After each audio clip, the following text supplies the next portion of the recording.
My name is Jessica Marie Webb. So the 35th President of the United States of America once stated, "Ask not what your country can do for you, ask what you can do for your country," which expressed the need for cooperation and sacrifice on the part of the American people.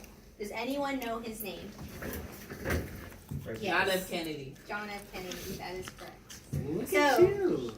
Today we will discuss, first, key points of his life before presidency, next, the important events during his presidency, and finally, the assassination of John F. Kennedy.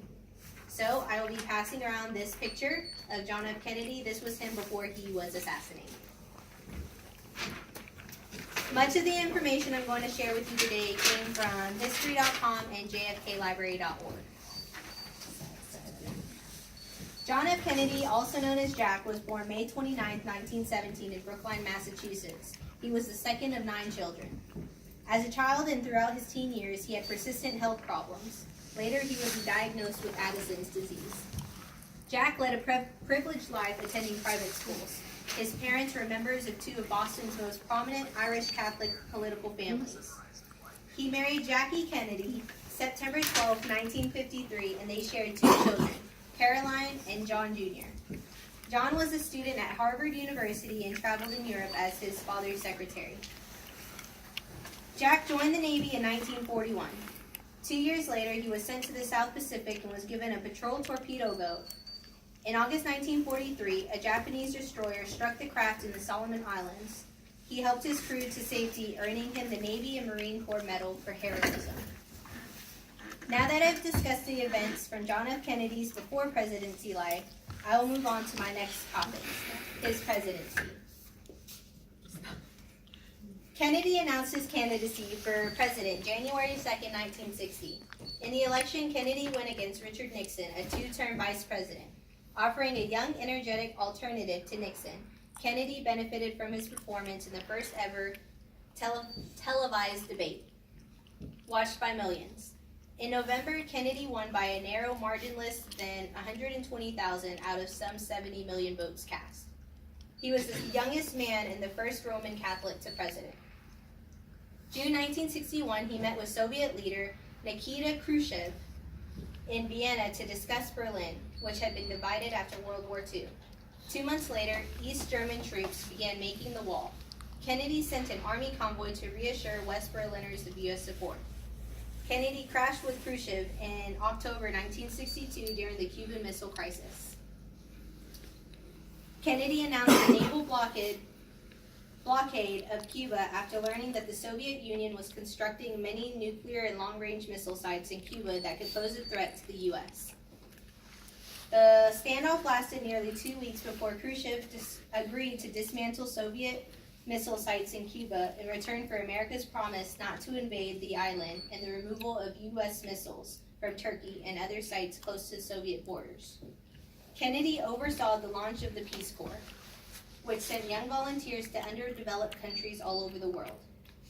Though it took Kennedy a while to commit to the civil rights movement, he eventually announced his intention to propose a comprehensive civil rights bill and endorse the massive march on Washington that took place that August. Now that I have talked about his life and presidency, I will move on to the death of John F. Kennedy. By the fall of 1963, President John F. Kennedy started working on his campaign for presidency because he seemed confident that he would be reelected.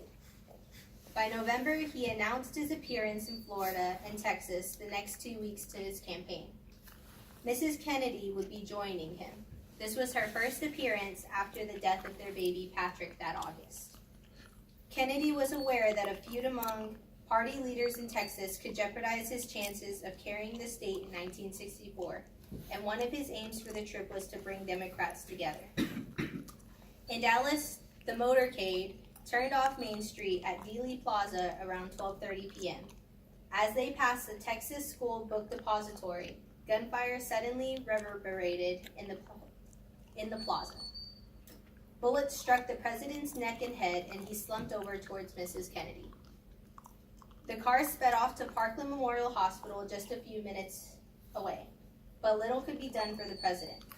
At 1 p.m., Kennedy was announced dead. Less than an hour earlier, Lee Harvey Oswald was arrested by the police for assassination. While waiting to be transferred to the county jail, a nightclub owner, Jack Ruby, shot him, and he died 2 hours later. On Monday, November 25th, 1963, President Kennedy was laid to rest in Arlington National Cemetery. The funeral was attended by heads of state and representatives from more than 100 countries. Millions watched on television. Mrs. Kennedy and her husband's brother lit the eternal flame. So, in conclusion, we discuss, first, the life of Kennedy before his presidency, next, his presidency and the things he accomplished while in office, and finally, the assassination of President Kennedy in 1963. Kennedy was a brilliant president who inspired a generation of young Americans, and his death left a lingering scar on the American side. It was a great experience having seen the eternal flame on my band trip to Washington, D.C. my senior year in 2012. Thank you, and this concludes my speech.